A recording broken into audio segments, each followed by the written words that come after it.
চলে যায় সব ছেড়ে যেতে হয় মৃত্যু মানে না কোনো পরিচয়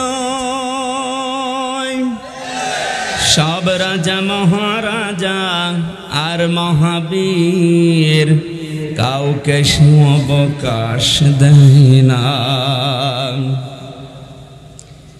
ফেরাউন শেষ তক ছিল না মৃত্যু তাকেও ছেড়ে দিল না থেকে গেছে তার সব স্মৃতিচিহ্ন কেউ আজ তার হয়ে রয় না এই সেই পিরামিড দাঁড়িয়ে আকাশের দিকে মাথা বাড়িয়ে ইতিহাস হয়ে আছে চিরকাল ফেরাউন শুধু ভবে রয় না নীল নদ আজও আছে থাকবে চিরদিন সত্যকে ডাকবে ডেকে ডেকে বলে যাবে দিন ও রাত ডেকে ডেকে বলে যাবে দিন ও রাত কেউ যেন ফেরাউন হয় না পৃথিবীতে কেউ স্থায়ী হয় না হোক না সে ফেরাউন কিবা নমরুদ কেউ ভবে চিরকাল রয় না বাংলাদেশের ঐতিহ্যবাহী জেলা চুয়াডাঙ্গা জীবননগর থানার অন্তর্গত উথলি বাজার পাড়া কবরস্থান কমিটির উদ্যোগে নবম বাৎসরিক তাফসীরুল কোরআন মাহফিলের স্বনামধন্য সভাপতি বিশিষ্ট সমাজসেবক সাংবাদিক আমার শ্রদ্ধাভাজন ব্যক্তিত্ব অত্র এলাকার সুপরিচিত জনাব মোহাম্মদ আব্দুল্লাহ আতালাল্লাহু আমরাহু ওয়া বারাকাল্লাহু ফি হায়াতি সকলে বলেন আমিন এতক্ষণ যারা আলোচনা রাখলেন এখানে অত্র এলাকার কৃতি সন্তান ইসলামিক চিন্তাবিদ শিক্ষাবিদ রাজনীতিবিদ শ্রদ্ধাভাজন বড় ভাই জনাব মাওলানা মহিউদ্দিন খতিব শানের হুদা কেন্দ্রীয় জামে মসজিদ আলোচনা রেখেছেন ইসলামিক চিন্তাবিদ জনাব মাওলানা হুসাইন আহমেদ মাহফুজ চুয়াডাঙ্গা উপস্থিত আছেন জীবননগর আলিম মাদ্রাসার সম্মানিত অধ্যক্ষ জনাব মাওলানা আব্দুল খালিক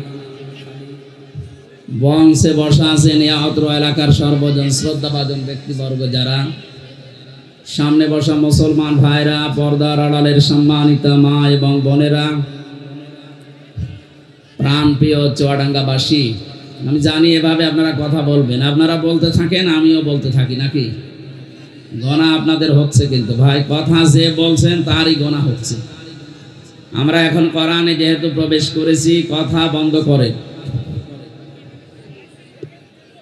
দল মত জাতি বর্ণ ধর্ম নির্বিশেষে আজকের এই অনুষ্ঠান যার মাধ্যমে আজকে দাওয়াতটা নিয়েছিলাম আপনাদের এলাকার সেলিম হাফেজ আবু বকর সিদ্দিক এ মাহফিলের বরেণ্য সদস্য যারা নিজেদের শ্রম দিয়ে সময় দিয়ে অর্থ সম্পদ দিয়ে যারা এই জান্নাতের বাগান সাজিয়েছেন সবাইকে নিয়ে আল্লাহর দরবারে শুকরিয়া জানাচ্ছি যিনি আমাদেরকে কথা বলার শক্তি দিয়েছেন কোরআনে কারীম জানিয়েছে খালাকাল ইনসান আল্লামাহুল বায়ান আল্লাহ তাআলা বলেন আমি মানুষ বানিয়েছি কথা বলার শক্তি দিয়েছি আমাদের আল্লামাহুল বায়ানের উপরে চিন্তা ভাবনা করে আমরা পেয়েছি বিজ্ঞান জানিয়েছে কয়েক ইঞ্চি কণ্ঠ দিয়ে আমরা কথা বলি এক একটা কথা তৈরি হওয়ার জন্য ২৭টা স্তর পার করা লাগে এগুলো সব আমার আল্লাহ তার ফেরেশতাদেরকে দিয়ে পার করিয়ে একটা করে কথা আমাদের মুখ দিয়ে বের করে দেয় অথচ বাংলাদেশে দুঃখজনক হলেও সত্য এই ১৫.৫ বছর একটা অদৃশ্য শক্তি আমাদের এই কণ্ঠনালী চেপে ধরেছিল যারা আল্লাহর দেওয়া বাক শক্তিকে রুদ্ধ করে দিয়েছিল আল্লাহ তাদেরকে আজ রুদ্ধ করে দিয়েছে ফালাম্মা নাসুমা যুকিরু বিহি ফাতাহনা আলাইহিম আবওয়াবা কুল্লা শাই। সূরা আনআম 44 নম্বর আয়াতের প্রথম অংশে আছে আল্লাহ তাআলা বলেন, যখন তারা আমি আল্লাহর নির্দেশ, আমি আল্লাহর আদেশ ভুলে গেল, তখন তাদের নিয়ামত আমি আল্লাহ যত ছিল সব খুলে দিলাম। তাদের শান্তি, তাদের স্বস্তি, তাদের টাকা পয়সা, তাদের ক্ষমতা, দিন যত গেল আমি আল্লাহ বাড়িয়ে দিতে থাকলাম। আমরা 2006 সালের 28 অক্টোবরের পর থেকে পৃথিবীর ইতিহাস যারা পাল্টিয়েছিল এই দেশে, এই আয়াতটা ওই সময় পড়ার পরে মনে করেছিলাম আল্লাহ মনে হয় এই মানুষগুলোকে পৃথিবীর মানচিত্রে আর জায়গা দেবেন না। অথচ দেখলাম 2 বছরের ব্যবধানে আল্লাহ তাদেরকে এই ক্ষমতার চেয়ার দিলেন। 5 বছর পরে মনে করলাম না আর মনে হয় যাবে না, দেখলাম না আবার টিকে গেল। 5 বছর পরে দেখেছি আবার টিকে গেল। 24 সালেও তারা টিকে গিয়েছিল। পরের শব্দটা আমরা বাস্তবে মিলিয়ে দেখলাম সূরা আনআম 44 নম্বর আয়াত, 7 নম্বর পারা, 12 নম্বর পৃষ্ঠা, 2 নম্বর লাইনে এটা আছে। আল্লাহ পাক বলেন, হাত্তা ইদা ফারিহু বিমা উতু আখাযনাহুম বাগতাতান। এই যে পৃথিবীর মানুষেরা কান খাড়া করে শোনো, এ মানুষগুলো যখন আমার দানকৃত বস্তু নিয়ে, এখানে ক্ষমতা হতে পারে, অর্থ হতে পারে, প্রভাব প্রতিপত্তি হতে পারে, এই বিষয়গুলো নিয়ে যখন এরা আনন্দে আত্মহারা হয়ে আছে, এরা আনন্দে যখন মেতে আছে, আখাযনাহুম বাগতাতান, আমি আল্লাহ হঠাৎ করে তাদেরকে ধরলাম। ও চুয়াডাঙ্গাবাসী, জালেমদেরকে ধরেন কে? এখানে ফাইল আল্লাহ নিজে কর্তা, হোম দিয়েছেন আল্লাহ, বহু বচন দিয়ে জানিয়েছেন এ পৃথিবীতে যারাই জালেম, আল্লাহর নিয়ামত পাওয়ার পরে আনন্দে যারা আত্মহারা হয়ে আল্লাহর জিকির যারা ভুলে থাকে, তাদেরকে সরাসরি আমার আল্লাহ নিজে অ্যাটাক করেন। আল্লাহ পাক বলেন, আমার ধরনটা লক্ষ্য করো, আখাযনাহুম, আমি নিজে তাদেরকে ধরলাম, বাগতাতান, আকস্মিক ভাবে, ফাইদাহুম মুবলিসুন, এ মানুষগুলো হতাশ হয়ে গেল। আপনি 2024-এর 5 আগস্টের সাথে আয়াতটা মিলান, আমার মনে হয় খাপের খাপ মিলে যাবে। ওরা কিন্তু আনন্দে ছিল। এ জালেমেরা কোনো দিন চিন্তা করে না যে আমাদের দুপুরের খাবার খাবার সময় পাবো না। যদি এই চিন্তা করতো, জীবনও রান্না করতো না। কথা বলেন না কেন? বিকাল 3টার ভেতরে ছেলে মেয়েরা যে তাদের ঘরে যা পেয়েছে ওইগুলো লুকিয়ে রাখতো। এমন এমন জিনিস দেখিয়েছে যেটা এখন আর দেখানো সম্ভব না। কথা বলে না কেন? আল্লাহ বলেন, মানুষগুলোকে আমি আকস্মিক ভাবে ধরলাম, তারা হতাশ হয়ে গেছে, এমন নিরাশ হয়ে গেছে। তাদের চেহারার দিকে হে নবী আপনি তাকাবেন, দেখবেন ওদের চেহারার ভেতরে হতাশা। আপনি আজ দেখতে পাচ্ছেন আগস্টের 5 তারিখের পর থেকে আজকের দিন পর্যন্ত যত জালেম ধরা পড়ছে সবার চেহারা হতাশায় পরিপূর্ণ।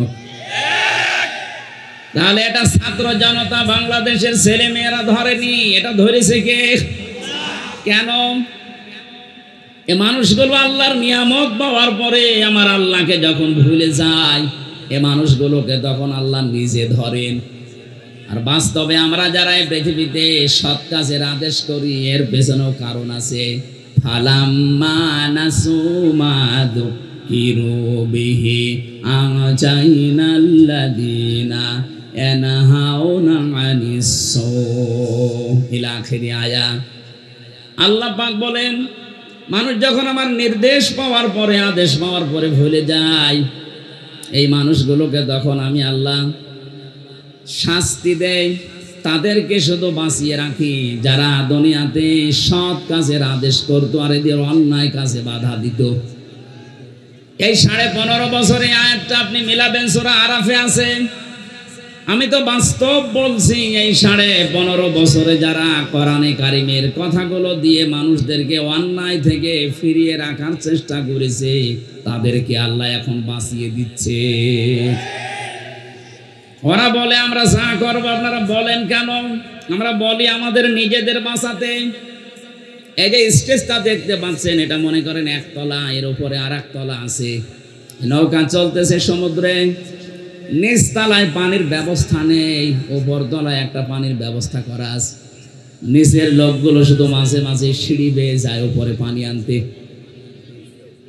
ওপরের লোক যদি বলে কি করেন এত ডিস্টার্ব, নিচেই তো পানি আছে হাতের নাগালে, খুলে নিতে পারেন না তক্তা?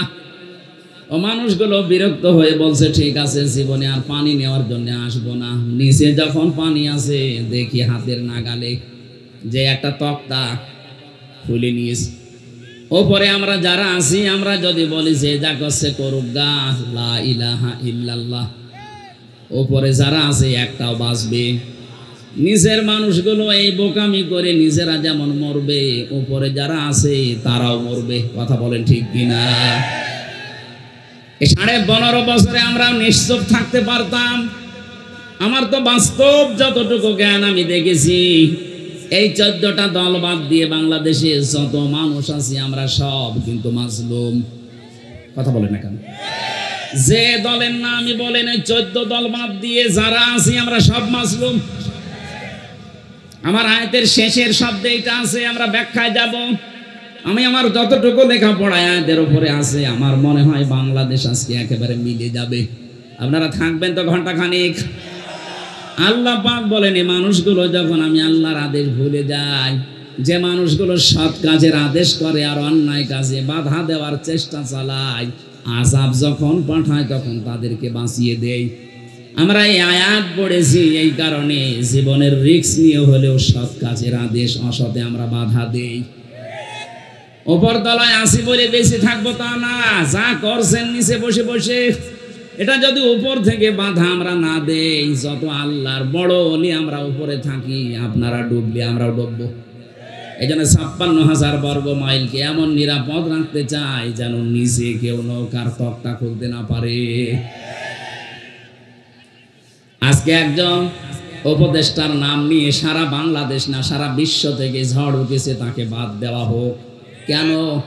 কারণ এই লোকটার 9টা দোষ বের হয়েছে। 1 নাম্বার, সে সমকামিতা প্রমোট করে। সে চায় যে পুরুষে পুরুষে বিয়ে হোক, এটা আল্লাহর নিষিদ্ধ কাজ। এক কথা বলে রাখেন, আল্লাহ পাক বলেন যুজ্জিনা লিন-নাসি হুব্বুশ শাহাওয়াতি মিনান নিসা।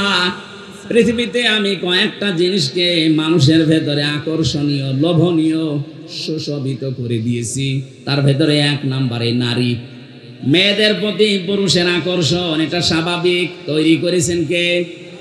আল্লাহর এই নির্দেশকে যারা ডাইভাইড করে এখন পুরুষে পুরুষে বিয়ে করতে চাচ্ছে, এইরকম মানুষকে যারা উপদেষ্টা বানিয়েছে, এদেশের 16 কোটি মানুষ মানে না। এক কথা বলে না কেন?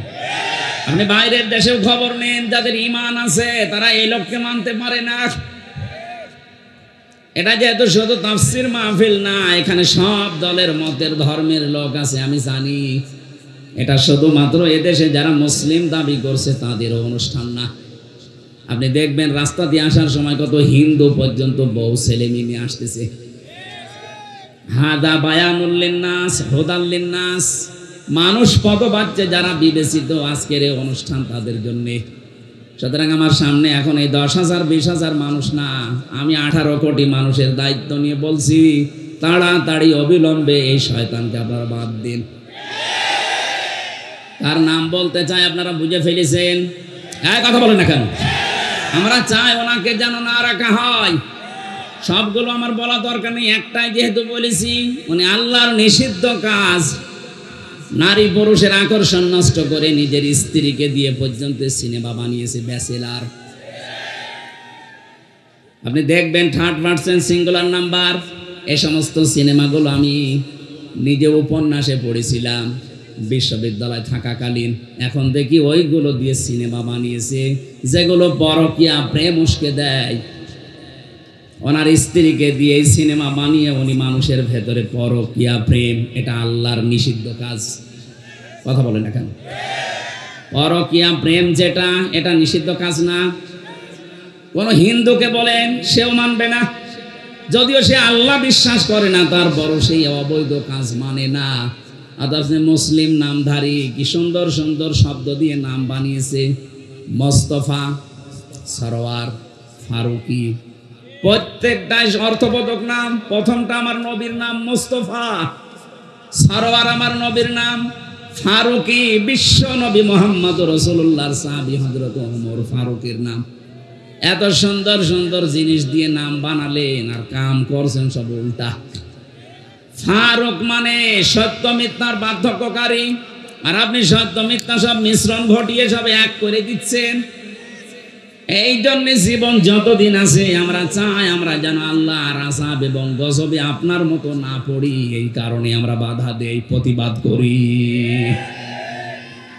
যদি আমাদের সামর্থ্য যতটুকু আছে এইটাও বন্ধ করে দেয়, আল্লাহর কসম দাউদ নবীর জামানায় যেভাবে বানর বানিয়ে দিয়েছে আমাদেরকেও বানিয়ে দেবে। আমরা তো আমাদের বাঁচার জন্য প্রতিবাদ করছি। এই 14 দলটা বাদ দিয়ে বাকি যারা আছে আপনি তাকান, জীবনের উপরে রিস্ক নিয়ে তারা কিন্তু প্রতিবাদ করেছে, এখনো করছে। এই জন্য চাচ্ছি এ দেশটা যেন অশান্ত না হয়। এই কি করেন আপনি? হ্যাঁ, বিবেক নেই মনে হয়। কি শুরু করেছেন? কষ্ট হচ্ছে তো দেখতে পাচ্ছি। এভাবে থাকেন ভাই। না এই যে এখানে কয়েকজন তুলে দিন। কোথায় যাবেন? আমি আসার সময় তো দেখলাম মানুষের কোনো জায়গা নেই। বাধা দিলে মানুষের ঝোঁক সেই দিকে বাড়ে। এটাই সেই দুনিয়া তৈরি হওয়ার পর থেকে আরম্ভ হয়েছে। 15.5 বছরে বাধা দিয়ে কি করলেন আপনি? 1 তারিখেই সব আল্লাহ উঠিয়ে দিয়েছে। সুতরাং যারা বাধা দিয়েছিলেন তাদেরকে তো আর খুঁজে পাওয়া যাচ্ছে না, তাদের খুঁজে পাওয়া যাবেও না। কারণ এই আয়াতের পরের শব্দ ফাকতিয়া দাবিরুল কওমিল্লাযিনা যালামু, জালেমদের গোড়া কেটে দিয়েছে কে? বলেন বলেন। ওদের গোড়া কেটে দিয়েছে। এই জন্যই তো এখন নতুন নতুন ইস্যু বানাচ্ছে। কতগুলো ইস্যু তৈরি করলো 5 তারিখের পর থেকে, একটাও হালে পানি নেয়নি। এখন আবার নতুন করে আরেকটা তৈরি করছে। বিশ্বের বিভিন্ন মোড়লের কাছে এখন ধর্ণা দিচ্ছে যে আমি নির্বাচিত সরকার ছিলাম, আমাকে উৎখাত করা হয়েছে। এটা ডাহা মিথ্যা কথা। এটা যদি কেউ শয়তান কেউ বলে যে 15 বছরে কি দেশে নির্বাচন হয়েছে, শয়তানও হাসবে। কথা বলে না কেন? আপনি একটা ঘোড়াকে সকালবেলা জিজ্ঞাসা করেন, ঘোড়াও বলবে একটা কথা বলবে। নির্বাচনের আগে যেখানে 154 জন হয়ে যায়, দিনের ভোট যেখানে রাতি হয়ে যায়, সেখানে আপনি এই কথা সারা বিশ্বের মানুষকে মোড়লদেরকে শোনাচ্ছেন কি? আপনি একটা হাসি মানুষ, এত বড় মিথ্যা কথা বলেন কি? আমি আর নাই বললাম। সুতরাং হাসি মানুষের কথা বলা ঠিক না। আপনার কথার কারণে আজ কিন্তু আমরা কালার হয়ে যাচ্ছি বাইরের দেশে। এই যে সিঙ্গাপুর, মালয়েশিয়া কয়েকটা দেশ ঘুরলাম, এই সমস্ত দেশে যাবার পরে দেখি ওই মানুষগুলো গালি দেয়। প্রথমে আমি মদিনা থেকে একটা গাড়ি নিয়েছিলাম আবু জেহেলের কবর দেখার জন্য। ভাড়া ঠিক করার পরে ড্রাইভারকে বললাম চলেন, উনি আমারে বলে ইয়া হাজিউল হুজ্জাত। এভাবে দামাদামি করেন। কোন দেশে বাড়ি? যে তুমি বাংলাদেশ। হারামি। হারামি মানে? আচ্ছা আপনাকে বলি না, আপনার দেশে যে দায়িত্ব আছে ওইটাকে যা বলেন। আপনি বলেন, আপনার সাথে আমি আরো 2 লাইন বেশি বলছি। অথচ লোকটা মদিনার লোক, জীবনেও কোনোদিন ইনারে দেখিনি, নামও শুনি। খালি এই দেখেছে ওই হয়তো ফেসবুক চালায় বা এই যে ইউটিউব আছে, এই সমস্ত দৃশ্যগুলো ওখানে যায়, তামাম দুনিয়ায় তো যায়। এই মিথ্যা কথাগুলো দেখে দেখে বলে যে একটা কথা হলো, আল্লাহর ঘর তাওয়াফ করে গেল, নবীর রওজা জিয়ারত করে গেল, আর এরকম ডাহা মিথ্যা কথা বলে কি করে? এই 15.5 বছরে এই দেশে নির্বাচন হয়নি, এটা কি ওয়াজ করার প্রয়োজন আছে? এদেশে সবাই জানে। বিশ্বের মোড়লদের এই মিথ্যা কথা বলে এখন আর বোঝানো যাবে না, তারাও জানে। এদিকে তাকান ভাই। আল্লাহ তাআলা বলেন আমি নির্বাচিত করি। ওই চুয়াডাঙ্গাবাসী, নির্বাচিত করি আমি। এ কথা কার? সূরা হজ 78 নম্বর আয়াতের মাঝে আছে ওয়াজতাবাকুম, আমি তোমাদেরকে নির্বাচিত করি। নির্বাচিত করা হয় যে পদ্ধতির মাধ্যমে, ওই পদ্ধতির নাম নির্বাচন। নির্বাচন ছাড়া নির্বাচিত করা যায়? বলেন বলেন। তা আপনি যে বলেন যে আমি নির্বাচিত, তো নির্বাচন তো হয়নি, আপনি কিসের নির্বাচিত? এই ষড়যন্ত্র বন্ধ করার জন্য খুব ভালোভাবে যারা দায়িত্বে আছেন তাদেরকে বলছি তাড়াতাড়ি করে একটা সম্মানজনক সময় নিয়ে এই নতুন নতুন করে উপদেষ্টা না বানিয়ে খুব তাড়াতাড়ি করে এই দেশে একটা নির্বাচিত সরকারের হাতে দেশটা ছেড়ে দিন, তাহলে ওদের এই দুর্বিসন্ধি সব নস্যাৎ হয়ে যাবে।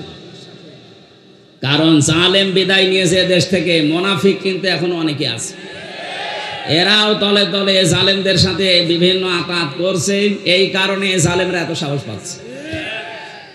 এই জন্য আপনাদের আহ্বান জানাচ্ছি, যা করেছেন, যা করা হয়েছে, এটা যদি এখন ক্ষমা পেতে চান, একটা পদ্ধতি মাত্র বাকি আছে, তাছাড়া কোনো পদ্ধতি নেই তাদেরকে মাফ করা। আমি ওইটা বলি, তারপরে তাফসিরে যাচ্ছি নাকি বলেন। নবীজির কাছে একটা মহিলা এসেছে, যুবতী মেয়ে, বলছে, হে রাসূল, আমি জিনা করে ফেলেছি। 3 বার বলার পরে নবীজি বলেন, কথা কাউকে বলবা না, চেপে যাও। মেয়েটা বলে, না, আপনি আমাকে মুক্ত করেন, জিনার এই অপরাধ থেকে আমি মুক্ত হয়ে দুনিয়া থেকে বিদায় নিতে চাই। এই অপরাধ নিয়ে আমি আল্লাহর দরবারে যেতে চাই না, কারণ আমি নিজে কোরআন পড়ি, কোরআন বুঝি, শয়তানের ধোঁকায় নফসের জালে কাজটা করে ফেলেছি, যৌবনের তাড়নায়। কিন্তু আমি এখন ক্ষমা পেতে চাই, মাপ পেতে চাই, মুক্ত হতে চাই, পরিত্রাণ পেতে চাই। আপনি আমাকে দয়া করে অপরাধ থেকে মুক্ত করেন। নবীজি বললেন, ঠিক আছে, এখনই না, বাড়ি চলে যাও। সন্তানটা যতদিন খালাস না হবে ততদিন আসবা না। ঠিক 10 মাস 10 দিন পরে এসেছে, বলে, হে রাসূল, এই দেখেন আমার ছেলে। নবীজি বললেন, না, এখন না, এই সন্তানের তো বাবার ঠিক নেই, এই জন্য তোমাকে 2 বছর দুধ দেওয়া লাগবে। এখানে আলেম আছে বসে, তাদেরকে বলছে সন্তানকে দুধ দেওয়া লাগবে। নবীজি মাকে বললেন, কেন? সন্তানের দুধ দেওয়ার দায়িত্ব মায়ের না বাবার? না না, আপনি আন্দাজে বলেন, বাবার। আলেমরা তো কিছু বলছে না, আপনি কথা বলেন কেন? সূরা বাকারা 2 নম্বর পারা 17 নম্বর পৃষ্ঠার 1ম নম্বর লাইনের 232 নম্বর আয়াতে আছে, এটা মাঝের অংশে আছে। আমি আলেমদেরকে বলছি, এবার এই আয়াতটা নিয়ে লেখাপড়া করবেন, অন্তত 20টা তাফসির মিলাবেন আধুনিকভাবে, দেখবেন নতুন তথ্য বের হবে এখান থেকে। এতদিন আমিও জানতাম এইটা। আল্লাহ পাক বলেন, ওয়ালা ওয়ালিদাতু ইরদি'না আওলাদাহুন্না হাওলাইনি কামিলাইনি লিমান আরাদা আইয়ুতিম্মার রাদা।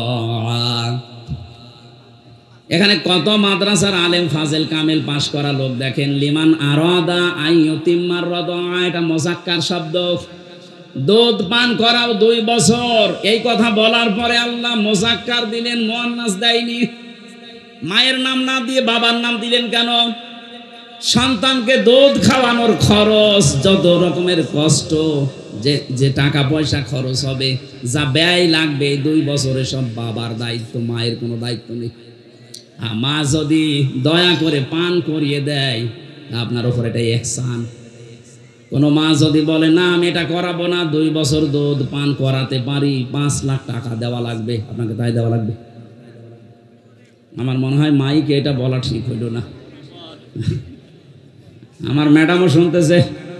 আমার এই যে 43 দিন আগে একটা মেয়ে হয়েছে, ও যদি এখন লাইভে দেখে বলে, ঠিক আছে বাড়ি আসো, আমারও 5 লাখ দেওয়া লাগবে, না তোমার মেয়ে তুমি নাও, আমি একটা বিপদে পড়ে যাব না? থক্কু, আর বলা যাবে না। চুয়াডাঙ্গাবাসী কোরআনে কারিমের আয়াতে আমি অনেকগুলো তাফসিরের সাথে মিলিয়ে দেখেছি, নবীজি কেন ওই মেয়েটাকে বলেছিলেন যে তুমি দুধ পান করাও 2 বছর, এটা তো বাবার দায়িত্ব, নবীজি কেন অবিচার করলেন? করেছিলেন এই কারণে, কারণ তার তো বাবার ঠিক নেই। সন্তানটা যারও সন্তান ছিল না, এর কথা বলছে না কেন? সে তো বলতে পারছে না, এটাতে কার বাবা কোনটা, বললে তার আবার অপমান হবে। আরে গোপন কথা জিজ্ঞাসা না করাই ভালো। সূরা মায়েদার ভেতরে আছে, লা তাসআলু আন আশিয়া ইন তুবদা লাকুম তাসুকুম। এই আয়াতের ব্যাখ্যায় দেখবেন, যে কথা বললে আপনাকে সরাসরি অপমান মনে করা হয়, এরকম কথা আপনি ওর সামনে বলবেন না, গোপনে বলবেন। বাস্তবে আমি নবীজির এই কথাকে মিলিয়ে দেখেছি, বিশ্ব নবী তাকে এই কারণে বলেন নাই, বললেন ঠিক আছে দুধ পান করাও 2 বছর। 2 বছর পরে এসেছে শক্ত একটা খাবার নিয়ে, নবীজি বললেন ছেলেটা এক সাহাবীর আন্ডারে দিয়ে দাও, মেয়েটাকে বুক পর্যন্ত মাটির ভেতরে গেড়ে দাও, পাথর নিক্ষেপ করো। হযরতে খালিদ ইবনে ওয়ালিদ বলেন আমি এত জোরে একটা পাথর নিক্ষেপ করলাম, দেখি এই নাক দিয়ে ফেটে রক্ত বের হয়ে আমার শরীরে লেগেছে। ভৎসনা দিলাম, রাগ করলাম, গালি দিলাম, অপমান বোধ হলো আমার কাছে, যেরকম একটা নাপাক মহিলার রক্ত আমার শরীরে।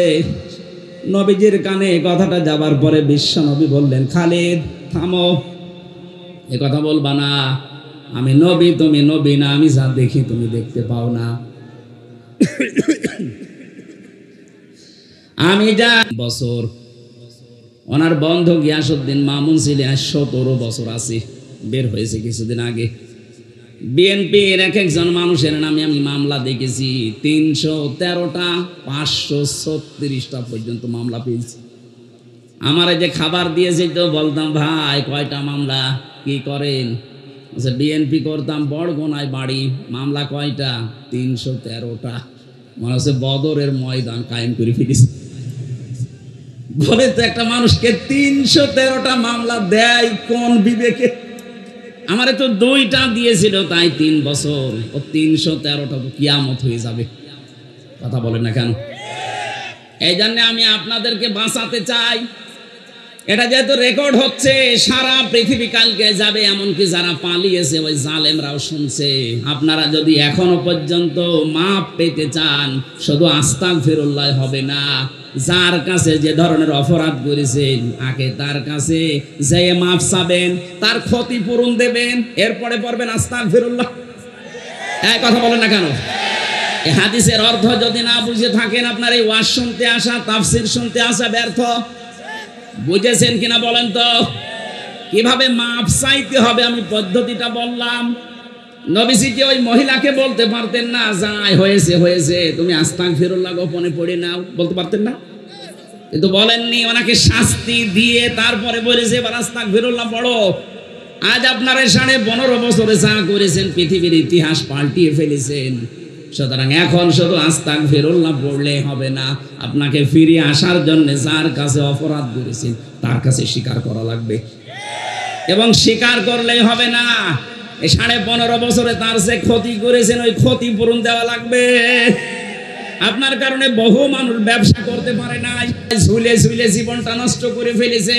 কেউ আম বাগানে, কেউ বাঁশ বাগানে, কেউ ধানের খেতে শুয়ে শুয়ে রাত কাটিয়েছে বছরের পরে বছর। এত কিছু করার পরে আপনি এখন আস্তাগফিরুল্লাহ পড়বেন আর আল্লাহ আপনাকে মাফ করে দেবে, কি আর কি নাকি? আশা করছে আপনি হাদিসের অর্থ বুঝে ফেলেছেন এবং যারা শুনছে ওই জালেমরাও বুঝেছে। বাঁচতে যদি চান এই মহিলার মতো তওবা করেন। এবার আমি একটা তথ্য বলছি, সূরা ফুরকান 68 নম্বর আয়াত। এই পৃথিবীতে 3টা অপরাধের সাথে যারা জড়িত থাকবে এই মানুষগুলোর শাস্তি হবে ডবল। কয়টা? আরো জোরে বলেন। এটা কিন্তু ক্লাস চলছে, ক্লাসে যদিও এভাবে কথাবার্তা হয় না, আপনারা বেশি বলছেন। ক্লাসের মতো জবাব দেবেন। 3টা অপরাধ করলে শাস্তি দেবে কয়টা? ডবল। জোরে বলেন কয়টা? এখন আপনি দেখেন তো এই 3 অপরাধ আপনার ভেতরে আছে কিনা। ওয়াল্লাযীনা লা ইয়াদউনা মা'আল্লাহি ইলাহান আখারা। আল্লাহ পাক বলেন যারা আমি আল্লাহর সাথে অন্য কাউকে ডাকে, এই যে মা'আল্লাহ, আল্লাহর সাথে অন্য কাউকে যারা ডাকে, এটা বাংলাদেশ, ভারত আর পাকিস্তানে বেশি। আমরা এই দেশগুলোতে আল্লাহকে ডাকি না তা না, আল্লাহর জিকিরও চলছে, কিছুক্ষণ পরে দেখি আল্লাহর পাশাপাশি অন্য কাউকে ডাক দেয়। ইয়া আলী বাবা, শাহ আলী বাবা, কেল্লা বাবা, ফতে বাবা বলছে। কথা বলছে না কেন? সে যেই করুক সে যেন শুধরে নেয়। আল্লাহর সাথে অন্য কাউকে ডাকা, আরো জোরে বলেন, আরো জোরে বলেন। এমনকি আল্লাহর নামকে কেউ এলহাদ করতে পারবেন না, পরিবর্তন করে ফেলবেন না। ওয়াদারুল্লাযীনা ইলহাদুনা ফি আসমাই, সূরা আরাফ 9 নম্বর পারা 13 নম্বর পৃষ্ঠা 4 নম্বর লাইনের 180 নম্বর আয়াতের মাঝে আছে। আল্লাহ পাক বলেন আমার নামকে তোমরা এলহাদ করবা না, উলট পালট করবা না, ছোট বড় করবা না। আজ যারা কালেমাকে লা ইলাহা ইল্লাল্লাহ পুরা কালেমা না পড়ে শুধু হালকা লাইলা লাইলা হবে, বলেন বলেন, শুধু ইল্লাল্লাহ ইল্লাল্লাহ হবে, আপনাকে পরিপূর্ণ করা লাগবে। তাম্মাত কালিমাতু রাব্বিকা সিদকা ওয়া আদলা, আল্লাহ বলেন আমার কালামটা পরিপূর্ণ করে দিয়েছি। আপনি কোথায় পেয়েছেন যে শুধু লাইলা লাইলা বলা লাগবে? এই জন্য আল্লাহর নামকে কেউ যদি এলহাদ করে, পরিবর্তন করে ফেলে, আল্লাহ বলেন তাদের সাথে তোমরা ডাকবা না আমাকে। এরপরেও যদি বলেন আমার বাবা বলেছে, যান বাবার সাথে জাহান্নামে যান, এর চাইতে শক্ত কথা আমার জানা নেই। আমি আপনার বিবেকের ওপরে কড়া নাড়লাম, এরপরও যদি কারো বিবেকে কাজ না করে জানতে হবে ওর বিবেকের ওপরে কুকুরে পোশাক দিয়েছে। ও বলছে ঠিক। তাহলে আজকে থেকে সিদ্ধান্ত নিয়ে যাবেন এই মাহফিলে এসে আল্লাহর সাথে অন্য কাউকে আমি আর ডাকবো না, এমনকি রাসূলুল্লাহকে না। রাসূলুল্লাহর নামে জিকির করা জায়েজ নেই। যারা না বলছে ইয়া রাসূলুল্লাহ ইয়া রাসূলুল্লাহ জিকির করেন, আপনি শিরক করছেন। জিকির হবে কার নামে? দরুদ হবে রাসূলুল্লাহর নামে। সোহেল চৌধুরী নায়ক, নাম শোনেননি? এই লোকটা হত্যার মামলার যে আসামি ছিল মামুন ইমন, এনে আমার সাথে ছিল, মাঝে মাঝে আসতো। ও ভেতরেও এরকম মস্তান। ও দেখতাম ফজরের আগে আমরা যখন তাহাজ্জুদ পড়তে উঠি ওই সময়, এখন বের হয়েছে 25 বছর পরে বের হলো, ওই সময় দেখেছে উনি জিকির করছে উঠে ইয়া রাসূলুল্লাহ ইয়া রাসূলুল্লাহ। কি গো? একদিন বললাম ভাই আপনি এই জিকির করেন মানে? মহাব্বতে না, এটা মহাব্বতের জিকির না, আপনি শিরিক করছেন। এই আয়াত দিয়ে তাকে আমি বুঝিয়েছিলাম আল্লাযীনা লা ইয়াদউনা মা'আল্লাহি ইলাহান আখার, আল্লাহ পাক সাথে ডাকছেন, আল্লাহর সাথে সাথে আপনি অন্য কাউকে ডাকতে পারবেন না। ওর পরে দেখলাম তার কয়েকদিনের ভেতরে এই জিকির বাদ দিয়ে আল্লাহর 99টা নাম মুখস্থ করে ফেলেছে। ও তখন পাঁচে মাসায় জিকির করতো ইয়া রহমান ও ইয়া রহিম ও ইয়া গফফার, হ্যাঁ এটা করে। ওয়ালিল্লাহিল আসমাউল হুসনা ফাদউহু বিহা, আমি আল্লাহর অনেক সুন্দর সুন্দর নাম আছে, যে নামে পারো আমাকে ডাকো, কিন্তু সাবধান আমার নামকে উলট পালট করবা না। সুতরাং যারা দলিলবিহীন এই জিকির করেন, আল্লাহর সাথে অন্য কাউকে ডাকেন এবং আল্লাহর নাম অর্ধেক করে ফেলেন অথবা আল্লাহর নামের সাথে অন্য কিছু যোগ করেন, ছোট বড় করে ফেলেন, পরিবর্ধন করে ফেলেন, আপনারা থামবেন নাকি চালিয়ে যাবেন? আমি তো বলছি এটা শুধু আপনার জন্য না, এটা রেকর্ড হচ্ছে। সারা বাংলাদেশ সহ বিশ্বের বহু মানুষ এখন লাইভ দেখছে। আল্লাহর সাথে যারা অন্য কাউকে ডাকেন, আল্লাহর কসম আপনার শাস্তি হবে মরণের পরে ডবল। সুতরাং ওই ব্রাহ্মণবাড়িয়া তাহেরি ভাইয়ের মতো যেন কেউ জিকির করবেন না। 2 নম্বরে ওয়ালা ইয়াকতুলুনান নাফসাল্লাতী হারামাল্লাহু ইল্লা বিল হক, আদালত কর্তৃক বিচারালয় কর্তৃক প্রমাণ করা ছাড়া কোনো মানুষকে আপনি হত্যা করতে পারেন না। অথচ আগস্টের 5 তারিখের আগে 3732 জন মানুষ হত্যা হয়েছে এই দেশে। এই কথা বলা লাগবে। এই মানুষগুলো মারার পেছনে একটাও যুক্তিসঙ্গত কোনো কারণ নেই, আদালত কর্তৃক প্রমাণিত কোনো দলিলও নেই। আপনি নিজের ইচ্ছা মতো মারলেন, কথা বলেন না কেন? এর সাথে যিনি জড়িত, যারা জড়িত তাদের শাস্তি হবে ডবল। 3 নম্বরে ওয়ালা ইয়াজনুন, জিনা করা যাবে না। কে বলছে? জিনা করলে শাস্তি কয়টা? ডবল। বলেন বলেন। ইউদাফু লাহুল আযাবু ইয়াউমাল কিয়ামাহ, আল্লাহ বলেন তাদের শাস্তি দেব আমি ডবল। ও চুয়াডাঙ্গাবাসী, বিবেকটা খুলে, বিবেকের কানটা একটু এদিকে দেন। আজ আমরা যাদেরকে আদালতে তুলছি, দেখতে পাচ্ছি এই মানুষগুলোর সব সারা জীবনটা জিনা দিয়ে ভরা। এতদিন পর্যন্ত যাদের নামে মিথ্যা মামলা দিয়ে জেনার তহমত দিয়ে জেলে আটক করেছিল, ফাঁসি দিয়েছিল, ওই মানুষগুলোর জীবন পবিত্র। এক কথা বলে না কেন? আপনি তাকান, যাদের বিরুদ্ধে জেনার তহমত দিয়েছিল, ব্যভিচারের দোষ দিয়েছিল, তারা কিন্তু এখন বেকসুর খালাস পেয়ে গেছে, তারা মুক্ত। আদালত কর্তৃক প্রমাণ হচ্ছে তাদের ওই অপরাধের সাথে যুক্ত তারা না, রাজনৈতিক প্রতিহিংসার কারণে তারা এটার শিকার। কিন্তু এখন যাদেরকে দেওয়া হচ্ছে এদের সব ভিডিও ক্লিপ আছে। এই কথা বলেন না কেন? কালকে আমি জামালপুরে ছিলাম, জেলা জামালপুর, ওই যে টাকলা মুরাদ, 6 মিনিট 32 সেকেন্ডের একটা অডিও ক্লিপ ফাঁস হয়ে গিয়েছিল। এই কারণে তার মন্ত্রিত্ব শেষ, তার এমপিগিরি শেষ, বাকি আরটা বললাম না। অথচ এখন যারা আছে দেখেন প্রত্যেকের 8 মিনিট 10 মিনিট 1 ঘন্টা পর্যন্ত এদের চরিত্র কোথায় সব ভিডিওই দেখা যাচ্ছে। জেনা করলে শাস্তি ডবল হয়, আর এদের পুরাটা জীবনই জেনা। দরবেশ বাবা পর্যন্ত অন্যের স্ত্রী নিয়ে এসে আল্লাহর রাস্তায় চালাচ্ছে। বলেন আপনি কাকে বিশ্বাস করবেন? আর বাকি দরবেশের যদি এই হাল, বাকি তো সব আল্লাহর রাস্তায় চলে গেছে। এই জন্য জেনার ধারে কাছে যাওয়া পর্যন্ত নিষেধ, আর এগুলো লাইসেন্স শুরু করেছিল আল্লাহ, এই কারণে এইভাবে শক্ত করে ধরেছে। তাহলে এই মহিলার উদাহরণ দিলাম আমি হাদিস দিয়ে, এই কারণে আজ হাজারো মানুষ মনে করছে যা করেছি, অন্তত এখন কিছু মানুষ যারা আত্মীয় স্বজন আছে এদের সাথে মিলে মিশে আস্তাগফিরুল্লাহ পড়েনি, না আপনার মাফ হবে না। আপনি ধরা তো খাবেনই, যদি মাফ পেতে চান এই মহিলার মতো তওবা করেন। এই 15.5 বছরে যাদের ক্ষতি করেছেন তাদের ক্ষতিপূরণ দেবেন, তাদের কাছে মাফ চাবেন।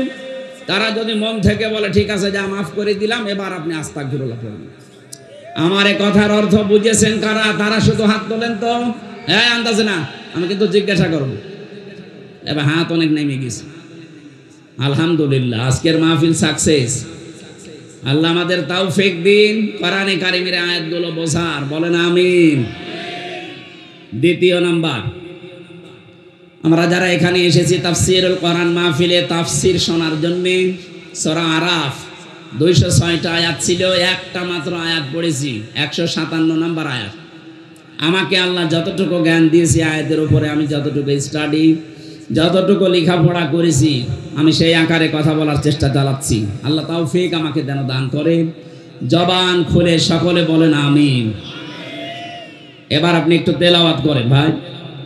আউযু বিল্লাহি মিনাশ শাইতানির রাজিম।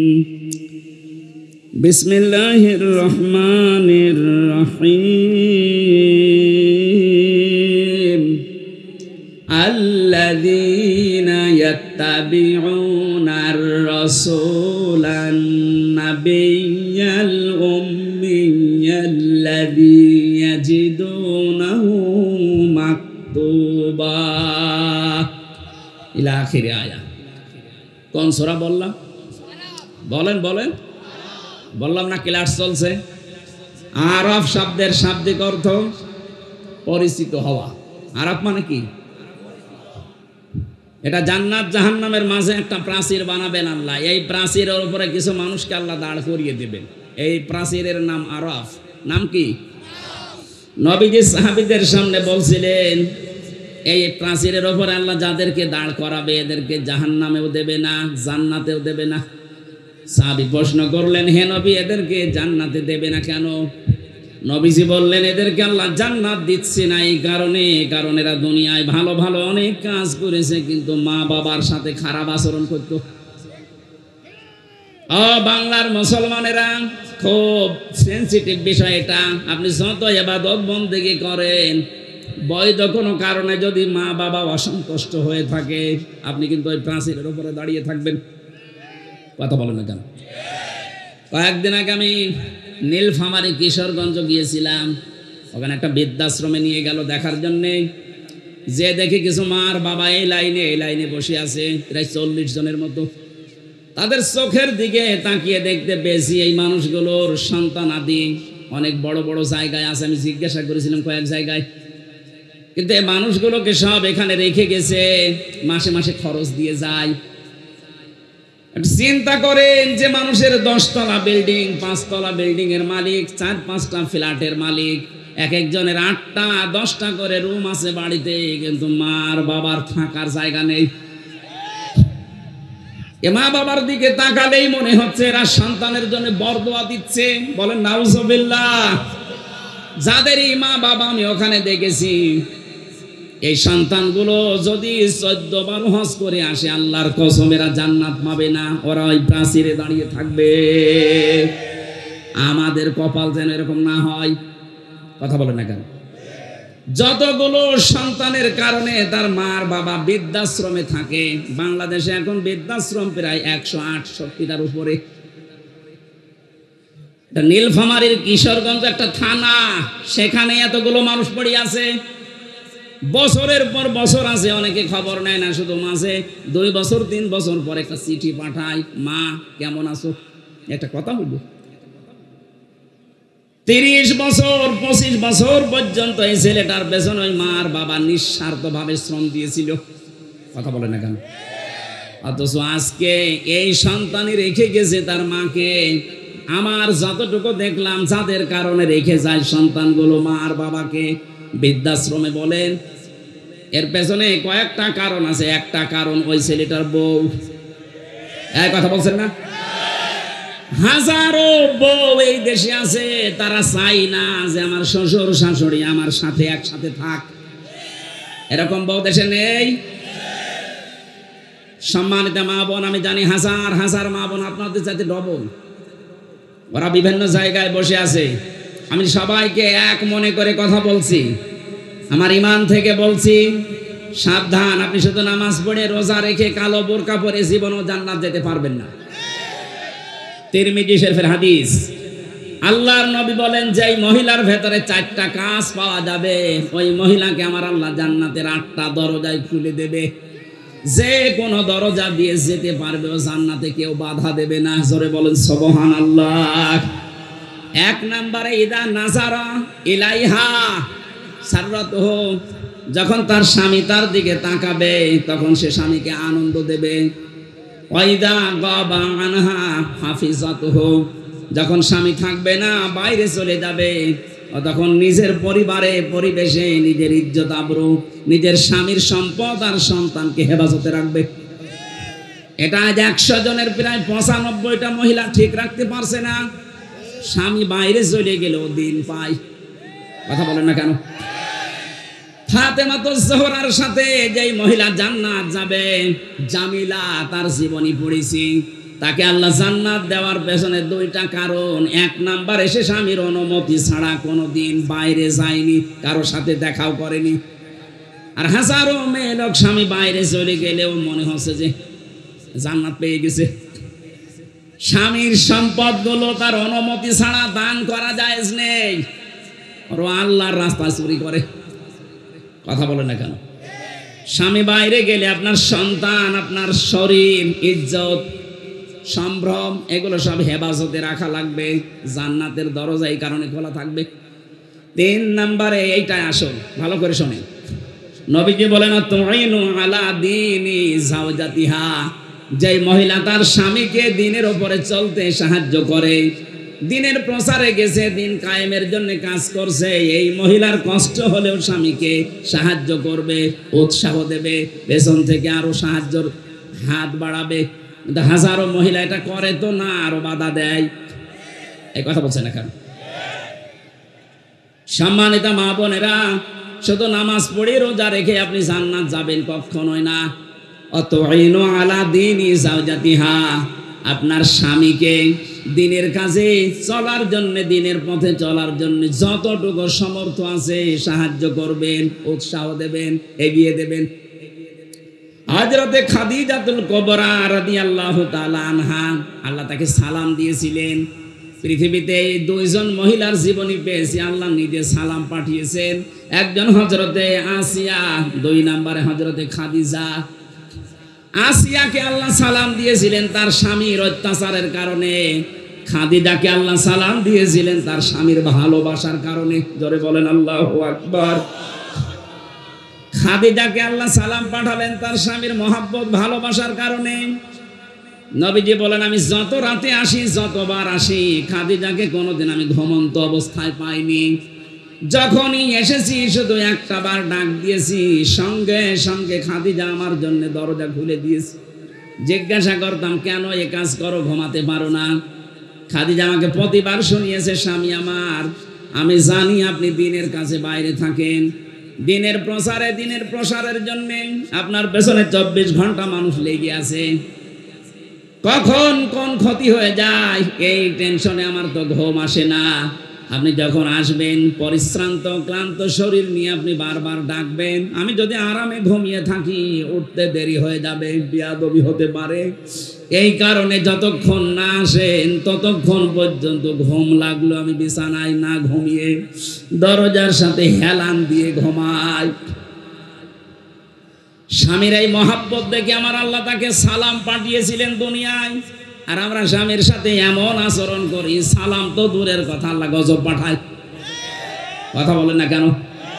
বিশ্ব নবী এত বেশি পরামর্শ দিয়েছিলেন তার মেয়ে ফাতেমাকে, ডাক দিয়ে বলতেন, মা 4টা মেয়ের ভেতরে তোমাকে সবচাইতে বেশি ভালোবাসি আমি। এতদিন আমার বাড়িতে ছিলে, যত কিছু মনে লেগেছে কাজকর্ম তুমি করতে পেরেছো, আজকে একটা নতুন পৃথিবীতে তোমারে পাঠালাম আলীর কাছে। সাবধান, শরীয়ত সম্মত কোনো বিধান নিয়ে আমার জামাইয়ের সাথে বার্গেনিং করবা না। শরীয়তের ভেতরে থেকে যদি আমার জামাই হযরতে আলী কোনো বিষয়ে তোমার উপরে মন খারাপ করে, এই অবস্থায় যদি তোমার মরণ হয়ে যায়, আমি নবী হয়ে বলছি তোমার জানাজায় বাবা হয়েও যাব না। আজ বাংলার বাবাগুলো যদি এইভাবে সতর্ক করতো, বাংলাদেশে ডিভোর্স হইতো না, সংসারে তালাক পড়তো না। কথা বলেন না কেন? আপনার মেয়েটাও দুনিয়ায় জান্নাতের একটা পরিবেশ পেত। আপনি নিজের পরিবার যেমন জাহান্নাম বানিয়ে রেখেছেন, আপনার মেয়েটার পরিবারও জাহান্নাম বানিয়ে দিচ্ছেন। আপনি আদর্শ বাবা না, আপনাকে বাবা হওয়া লাগবে মুহাম্মদুর রাসূলুল্লাহর মতো। আমার কথা ছিল, আপনার স্বামী যতক্ষণ বাইরে থাকবে দিনের কাজে, মানবতার কাজে, আপনাকে সাহায্য করা লাগবে, তাকে সহযোগিতা করা লাগবে, উৎসাহ দেওয়া লাগবে। আপনি যদি বাধার কারণ হয়ে দাঁড়ান, জান্নাত আপনার জন্য ব্যারিকেড হয়ে দাঁড়াবে। 4 নম্বরে বেশি স্বামী যা আদেশ করে ওটা যদি জায়েজ হয়, স্বামী যেটা চায় ওটা যদি জায়েজ হয়, স্বামী যেটা পছন্দ করে ওটা যদি জায়েজ হয়, আপনার জীবন থাকতে ওটা মানা লাগবে। এই 4টা কারণ পেয়েছি আমি তিরমিজি শরীফে। এখানে যত মহিলা এসেছে 5 ওয়াক্ত নামাজ আর রমজানের রোজার পাশাপাশি আমার আল্লাহ 4টা কাজ তাদেরকে করার তৌফিক দেন, বলেন আমিন। জীবননগরবাসী আরাফ নামক স্থানে মা বাবার সাথে বিয়াদবি করার কারণে আপনি দাঁড়িয়ে আছেন। নবীজি বলেন এরা জাহান্নামে যাচ্ছে না। সাহাবী বললেন কেন? নবীজি বলেন এই মানুষগুলো আর যাই করুক না কেন দুনিয়াতে, এরা ইসলামী আন্দোলন করতো, ইসলাম কায়েম করার জন্য এরা চেষ্টা চালাতো। এই দুনিয়াতে ইসলাম কায়েম হোক এজন্য সর্বাত্মক চেষ্টা চালিয়েছে। কায়েম হয়নি, ওর দোষ নেই, ও তো চেষ্টা করেছে। এই জন্য ওকে আমি আল্লাহ জাহান্নামে দেব না। সূরা সফ 10 নম্বর আয়াতের দলিল আছে। এটা থেকে প্রমাণ পাওয়া যায় যারা দিন কায়েমের জন্য চেষ্টা চালাবে তাদের আর যাই হোক জাহান্নামে যাওয়া লাগবে না। কিন্তু অশনি সংকেত এইটা হাদিসের শেষে কিন্তু আর বলা নেই যে কোথায় যাবে। বলেন তো আপনি জাহান্নামে গেলেন না, জান্নাতও যেতে পারলেন না। আরাফ নামক এই প্রাচীরের ওপরে যদি আমরা কেউ দাঁড় হয়ে পড়ি, আমাদের মতো কপাল খারাপ কারো আছে? এটা যা করবেন চিন্তা ভাবনা করে। আল্লাহ পাক এই সূরার ভেতরে একটা আয়াতে ঘোষণা দিচ্ছেন, আল্লাযীনা ইয়াত্তাবিউনার রাসূলা। এই আয়াতের ভেতরে আমি 13টা কাজ পেয়েছি, একটু খেয়াল করে শুনবেন। কাজ আছে এর ভেতরে 13টা। 6টা কাজ। 1 নম্বরে আছে পরিচিতি, 2 নম্বরে আছে সকল ন্যায় এবং অন্যায়ের আদেশ আর নিষেধ, 3 নম্বরে পবিত্র বস্তু হালাল করা, 4 নম্বরে অপবিত্র বস্তুগুলো হারাম করা, 5 নম্বরে বোঝা, চাপানো বোঝা এবং বন্ধন যেটা সেটা থেকে আল্লাহ মুক্ত করে দেওয়া, 6 নম্বরে উৎকর্ষ সাধন করা মানব জীবনের। এই যে 6টার পরে আমার আল্লাহ এই আয়াতের শেষের দিকে জানিয়েছেন যে নবী আর রাসূল তোমাদেরকে পাঠালাম, তার দায়িত্ব ছিল দুনিয়ায় 3টা। তোমাদেরকে কিয়ামত পর্যন্ত এই 3টা দায়িত্ব পালন করা লাগবে। তার প্রতি ঈমান আনতে হবে, সম্মান করা লাগবে, সাহায্য করা লাগবে, সহানুভূতি দেখানো লাগবে, তার প্রতি যে আলো আমি পাঠিয়েছি, তার মানে কোরআন শরীফ, এইটার উপরে অনুসরণের মাধ্যমে জীবন চালাতে হবে। শেষের শব্দ হচ্ছে উলাইকা হুমুল মুফলিহুন, এরা সফল কাম। এবার আসেন আমরা আয়াতের ব্যাখ্যায় যাই। এক নম্বরে আল্লাযীনা ইয়াত্তাবিউনার রাসূলা, যারা অনুসরণ করছে, করবে।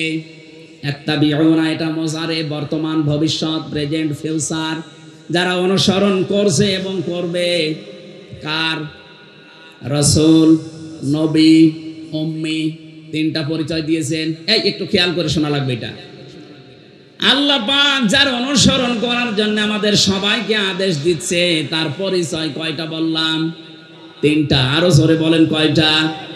এক নম্বরে তিনি রাসূল, দুই নম্বরে তিনি নবী, তিন নম্বরে তিনি উম্মি। এখন রাসূল কাকে বলে, নবী কাকে বলে, উম্মি কাকে বলে?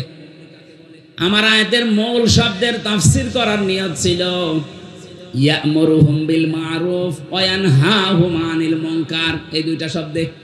বাকিগুলো আপনারা তাফসীরে ফি জিলালিল কোরআন, ইবনে কাসির আর তাফসীর হাক্কানি, এই চারটা তাফসীরে থেকে আমার আজকের আলোচনা। এগুলো একটু দেখে নিয়েন, আরো বিস্তারিত জ্ঞান পাবেন। এমন রাসূলের পরিচয় দিয়ে আল্লাহ অনুসরণ করার কথা বললেন, তার প্রথম পরিচয় তিনি মুহাম্মদ ইবনে আব্দুল্লাহ না, তিনি রাসূল। কি আমি এবার আলেমদেরকে বলছি, রাসূল হওয়ার জন্য ওনাকে যে সময় বেঁধে দিয়েছিলেন আল্লাহ, জন্মের পর থেকে কিন্তু ওনাকে কেউ রাসূল বলে নাই। পুরা আরব জাহানের ভেতরে ওনাকে বলতো আল আমিন, আস সাদিক, অথবা মুহাম্মদ ইবনে আব্দুল্লাহ। কথা বলে না কেন? 1 থেকে 40 বছর কেউ পুরা আরব জাহানের রাসূল বলেছে? বলেন কখন বলেছে? 40 বছর বয়সে তিনি যখন আল্লাহর কাছ থেকে পেয়েছিলেন ইকরা বিসমি রাব্বিকাল্লাযী খালাক, আল্লাহ পাক এই 5টা আয়াত তাকে দেওয়ার সঙ্গে সঙ্গে তিনি বাড়িতে আসলেন। এই বললাম না, একটু খেয়াল করা লাগবে এখানে। বাড়িতে আসার পরেই বললেন জাম্মিলুনি জাম্মিলুনি ইয়া খাদিজা, আমাকে ঢেকে দাও, আমি ভয় পেয়েছি। হযরতে খাদিজা ওই দিন তাকে 5টা কথা শুনিয়েছিলেন। পৃথিবীর কোন স্ত্রী যদি স্বামীকে এই 5টা কথা বলতে পারে, সে স্বামী যেন বিশ্বাস করে সে হক পথে আছে। আর যদি মনে করেন না, স্ত্রীর পক্ষ থেকে 5টা কথা আসে না, আপনি যত বড় আল্লাহর ওলি দাবি করেন, আপনি বুঝবেন আপনি ভ্রান্ত পথে আছেন। খাদিজা ওই দিন বলেছিলেন, যদিও তিনি ঈমান এখনো আনেননি, প্রথমেই বলেছিলেন স্বামী ভয় পাবেন না, কাল্লা আল্লাহি মা ইয়াখজি কাল্লাহু আবাদান, আল্লাহর কসম কখনো আল্লাহ আপনাকে ভয় দেখাতে পারেন না। জিন, পরি, ভূত, পেতনি যাই বলেন, যারা ভয় দেখায় এরা আপনার কাছে আসতে পারে না। কারণ কি? ইন্নাকা লা তাসিলুর রহিমা, আপনি আত্মীয়তার সম্পর্ক ঠিক রাখেন। এই হাদিস দ্বারা বোঝা যায় দুনিয়ায় যারা আত্মীয়তার সম্পর্কগুলো ঠিক রাখতে পারে, অটুট রাখতে পারে, তাদের ভেতর থেকে আল্লাহ ভয় দূর করে দেয়। আর আমাদের রাতের বেলা আমার মনে হয় তাল গাছের ভেতরে কিছু নড়াচড়া করলো ভয় লাগে। কথা বলে না কেন? এত ভয় আপনার ভেতরে, কারণ কি? কারণ আপনার রক্তের সম্পর্ক ঠিক নেই। চেহারা সুরত দেখলে মনে হয় জান্নাত থেকে পালিয়ে এসেছে, অথচ নিজের আপন ভাইয়ের সাথে কথা বলে না। এক কথা বলছে না, নিজের আপন রক্ত যেগুলো, এগুলোর সাথে যদি সম্পর্ক কেউ ছিন্ন করে, যদি দেখতে মনে হয় শাহজালাল পীরের মতো, তাও মনে করবেন ওর জীবনে বহু ভয় আল্লাহ লুকিয়ে রেখেছে। আমি বিস্তারিত ব্যাখ্যায় যাচ্ছি না, আমার শব্দ সামনে পড়ে আছে। 2 নম্বরে ওয়া তাহমিলুল কাল্লা, কি করতে আপনি ভয় পান? আপনি তো মানুষের বোঝা হালকা করেন, বোঝা বহন করেন।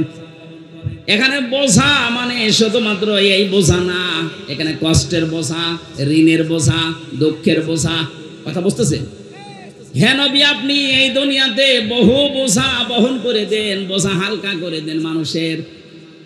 অথচ আশ্চর্য হয়ে গেলাম, এতবার জীবনে হজ করার পর, নবীর উম্মত দাবি করার পর, মুসলিম জাতির অনেকে তাকে মা বলে, অনেকে তাকে বোন বলে, অথচ এই মানুষটা পালিয়ে যাওয়ার সময় কত রকমের বোঝা আমাদের উপরে দিয়ে গেল। এই কথা বলে না কেন? এই যে ৩৭৩২ জন মানুষ মরে গেল, এগুলো দেশের জন্য বোঝা হয়ে যায় কেন না? ২৭৮০ জন মানুষ এখনো হাসপাতালে কাতরাচ্ছে, তারা তাদের পরিবারের কাছে, সমাজের কাছে এই দেশের জন্য এখন বোঝা না। কারো হাত নেই, পা নেই, চোখ নেই, অন্ডকোষ নেই। এই কথা বলছেন এখন। এত ঋণের বোঝা আপনি দিয়ে গিয়েছেন, এদেশে এখন কেউ জন্ম নিলে তার মাথার উপরে ১ লাখ টাকা ঋণ। এত বড় বড় বিশাল বোঝা আপনি দিয়ে গেলেন, কাউকে কষ্টের বোঝা, কাউকে দুঃখের বোঝা, কাউকে অর্থের বোঝা, ঋণের বোঝা, হাজার হাজার বোঝা আপনি মাথার উপরে দিয়ে আরামে আছেন। আর আপনি দাবি করছেন আমি জান্নাতে যাব। কিসের জান্নাত আপনার? আপনি তো নবীর উম্মতি নেই। শুধু উনি না, এই পৃথিবীতে যারাই মানুষের উপরে বোঝা তৈরি করে দেয়, বোঝা হালকা করে না, কত মানুষকে, নিরীহ মানুষকে বেকার মিথ্যা মামলা দিয়ে তার মাথার উপরে একটা বোঝা চাপিয়ে দিলেন। আমার পরিবারের উপরে ৩টা বছর কি বোঝা চাপিয়েছিলেন বলেন তো? ২-৫ হাজার, ১০ হাজার না, কত লক্ষ লক্ষ টাকা আমার পরিবার থেকে আপনারা নিয়েছেন। মনে হচ্ছে যে আমার বাবার কাছেও টাকা পায়, সে টাকা চাইতে গেছে। আমার প্রথম দিন ধরার পরেই বলেছে রিমান্ড দেব ১০ দিন, ৫০টা মামলা দেব, যদি ছেলেকে বাঁচাতে চান তাহলে ১০ লাখ টাকা এখনই নিয়ে আসেন। বাবা তো গ্রাম্য মানুষ, কোথা থেকে গিয়ে ধার মার করে ৮ লাখ টাকাও পাগল দিয়ে দিয়েছে। ওই শয়তানরা তো কথা ঠিক রাখে না, টাকাও নিয়েছে, পরের দিন আবার আরেকটা মামলা হয়েছে। বাস্তব বোঝা বোঝেন তো? এই যে বুকের বোঝাটা ৩ বছর দিলেন, আমার স্ত্রীটা, আমার মা বাবা, আমার আত্মীয় স্বজন যারাই আছে, কি বোঝা ছিল তারা? কথা বলে না কেন? অন্তত আমার রক্তের সম্পর্ক যাদের সাথে আছে, এই মানুষগুলো তো রাতে ঘুমাতে পারতো না। বিনা কারণে একটা মানুষ 2টা মেয়ে রেখে জেলখানায় পড়ে আছে বছরের পর বছর। আমার শরীরে এখন বিভিন্ন রোগ শুধু এই কারণে। এত কষ্ট আপনি দিয়েছিলেন, আমি চাই আপনাকে এরকম 3 বছর জেলে রাখা হোক। আল্লাহর ওলি, ঠিক আছে, বসেন বসেন, এই বসেন বসেন। আমার যে তথ্যগুলো বলা দরকার তাফসীর মাহফিলে আমি এবার আরম্ভ করছি, এদিকে তাকান। আমার এই হাদিস পড়া বলতে গেলে সময় চলে যাবে। 2য় নম্বরে আমি পেয়েছিলাম রাসূলুল্লাহ যেই দিন হয়েছিলেন, ওই দিন থেকে তিনি যতদিন দুনিয়ায় জীবিত ছিলেন, এই 23 বছর, এই 23 বছরের 13 বছরের জীবন শুনতে অনেক মানুষের আগ্রহ আছে এখনো।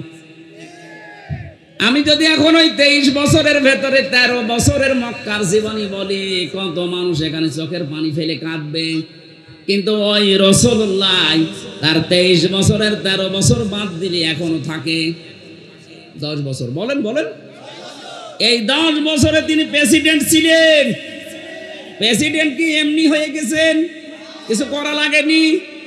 ওই কথাগুলো বলতে গেলে তখন কিছু মানুষের মন পাওয়া যায় না, বলে হুজুর এবার রাজনীতি হচ্ছে।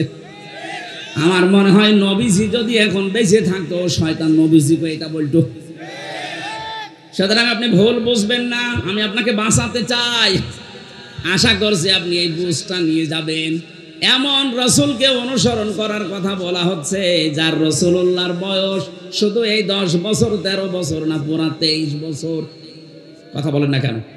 তাকে অনুসরণ করা লাগবে কি শুধু 13 বছর? আরো জোরে, কয় বছর? 23 বছর। আগের 23 বছর তিনি হিলফুল ফজল গঠন করার মাধ্যমে কাটিয়েছিলেন। 17 থেকে 40 এই 23 বছর। বাকি 23 বছর কোরআনে কারীম হাতে নিয়ে তিনি এমন বিপ্লব ঘটিয়েছেন, কিয়ামত পর্যন্ত এইরকম বিপ্লব কেউ ঘটাতে পারবে না। জোরে বলেন সুবহানাল্লাহ। বিশ্ব নবী যেমন বলেছিলেন, খায়রুল কুরুনি করনি, আমার যুগ শ্রেষ্ঠ যুগ। হয়তো সেরকম সেই শ্রেষ্ঠ যুগ এই পৃথিবীতে আর হবে না, কিন্তু শান্তির যে সমাজ তিনি প্রতিষ্ঠা করেছিলেন, ওই নমুনা দেখানো যাবে। যারা হজে যায়, এই যে মাওলানা মহিউদ্দিন, আমার শ্বশুর এবং মাওলানা সুলতান সাহেব যাচ্ছে, ওখানে প্রবেশ করার আগেই দেখবেন একটা আয়াত আমরা পড়ি, অমাং দাখলাহু কানা আমিনা। কোন মানুষ যদি এই কাবা শরীফের এরিয়ার ভেতরে আসে, আল্লাহ বলেন আমি তাকে নিরাপত্তা দিয়ে দেই। এই আয়াতটা কার? আরো জোরে। আমি এই আর কি মারার জন্য পড়ি না, এখানে শিক্ষা আছে। কাবার চত্বরের ভেতরে আসলেই তাকে নিরাপত্তা দেবে কে? আরো জোরে বলেন। কারণ ওই ঘরটা কার? বাংলাদেশ কি কাবা ঘর? বলেন বলেন। তাহলে এখানে কি এখন অরাজকতা চলছে? এই জায়গায় যদি শান্তি স্বস্তি নিরাপত্তার পরিবেশ দিতে হয়, এটা তো কাবা না। কি করবেন আপনি? সূরা নাম 82 নম্বর আয়াতে আল্লাহ দলিল দিয়েছেন 6000 কিলোমিটার দূর এখান থেকে কাবা শরীফ। কাবার ভেতরে ঢুকলে না আপনি নিরাপত্তা পেয়ে যাবেন, বাংলাদেশের 56,000 বর্গ মাইলে আসলে আপনি নিরাপত্তা পাবেন কি করে? আল্লাহ পাক বলেন এই কাজটা করো, উলাইকা লাহুমুল আমনু। এই যে এইভাবে তাফসীরের ভেতরে হাক্কানিতে আছে, আল্লাহ তার নিজের কুদরতি আঙ্গুল যেন এইভাবে দেখিয়েছে। বাংলাদেশ নামক একটা দেশ আছে 257টা দেশের ভেতরে, এর ভেতরে চুয়াডাঙ্গা একটা জেলা আছে, এর ভেতরে জীবননগর থানা আছে, ওথলি একটা গ্রাম আছে। এই বাজারের ময়দানে যারা কোরআন শুনছে, আল্লাহ ঠিক যেন তার হাত এইভাবে দেখাচ্ছে যে উলাইকা, এই মানুষগুলো, উলাইকা লাহুমুল আমনু, এদেরকে আমি নিরাপত্তা দিতে চাই। এরাই নিরাপত্তার হকদার। কারা? এর আগে আল্লাহ কয়েকটা গুণ দিয়েছেন, আল্লাযীনা আমানু ওয়া লাম ইয়ালবিসু ঈমানাহুম বিযুলমিন। পৃথিবীর ময়দানে যারা ঈমান এনেছে, ঈমান আনার পরে তাদের ঈমানের সাথে যারা জুলুমকে মিশ্রণ করে নাই। এখানে জুলুম মানে শিরিক। জুলুম মানে কি? সুতরাং আমরা যদি এই বাংলাদেশে আমাদের ঈমান যায় আছে, ঈমানের সাথে যদি শিরিক মিশ্রণ না করি, জুলুম মিশ্রণ না করি, এই দেশটা আল্লাহ কাবা শরীফের মতো নিরাপত্তা দিয়ে দেবেন। আমি আশা করি কথা বুঝতে পেরেছেন। সুতরাং বাংলাদেশ সামনে যদি আমরা নিরাপত্তা দিতে চাই, আর্মি দিয়ে, বিডিআর দিয়ে, পুলিশ দিয়ে, র্যাব, সীতা, কোবরা দিয়ে হবে না। এদেশকে নিরাপত্তা দিতে হলে শিরিক মুক্ত করা লাগবে, জুলুম মুক্ত করা লাগবে। একটা হয়েছে অলরেডি, চেষ্টা চলছে, অন্তত দেশে আর জুলুম নেই। কথা বলে না কেন? এখনো কিছু হালকা আছে, এটা থাকবে না যদি শিরিক মুক্ত এই দেশ হয়। কে মুক্ত? বলেন বলেন। এই শিরিকটা কার সাথে? এবার আসেন এই শব্দটা বিজুলমিন আই শিরকিন, এই শব্দের ব্যাখ্যা পড়েছি আমি তাফসীরের ভেতরে পেয়েছি 4টা। শিরিক থেকে কেউ যদি নিজেকে বাঁচাতে চায়, সে যেন শিরিক বিল জাত, শিরিক বিল সিফাত, শিরিক বিল ইখতিয়ারা, শিরিক বিল হুকুক, এই 4টা থেকে নিজেকে বাঁচায়।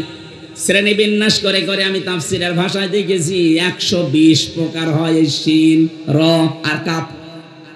এত কথা এর ভেতরে আল্লাহ লুকিয়ে রেখেছেন। যত চেষ্টা করবেন তত নতুন নতুন তথ্য আপনি এখান থেকে পাবেন। আমরা কোরআনে কারিমের কথা বলতে গেলে কথা খুঁজে পাই না, আর আমার তো মনে হয় কোরআনের কোনো আয়াত পড়লে আমার শেষই হয় না। আপনি লেখাপড়া করবেন তো পাবেন কোথায়? বাস্তবে আমাদের এই দেশকে শিরিক মুক্ত করার জন্য আমরা অনেকে চেষ্টা চালাচ্ছি।